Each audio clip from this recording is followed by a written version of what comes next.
the first mortise. The first thing I have to do is loosen the hold down, and now I can slide the whole workpiece back into position. Remember this line that I drew? That's the top of the mortise. And what I want to do is align the outside edge of the chisel with that line. There we go.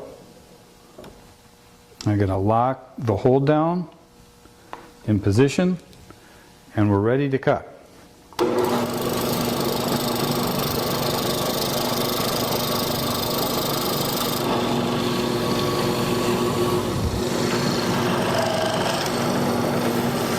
That's the first mortise.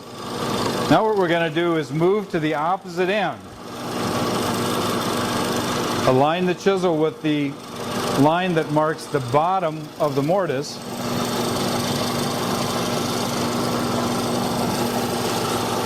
Lock the hold down in place. And now we're going to establish the mortise at the other end.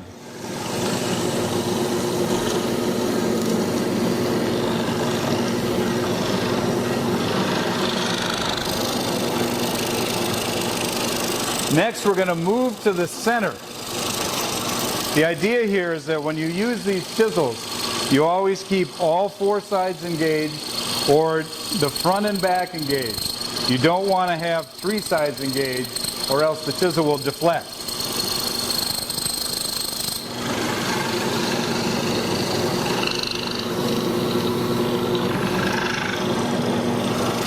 Now, I'm going to clean up the areas in between the full mortises that I've cut. The only important thing is that the center spur of the auger engage the wood that you're going to remove. One more cut.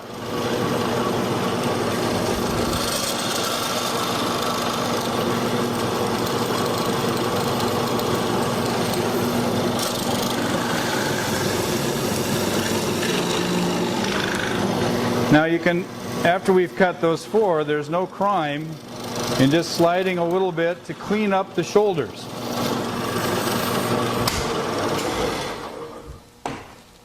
I'm going to remove the hold down.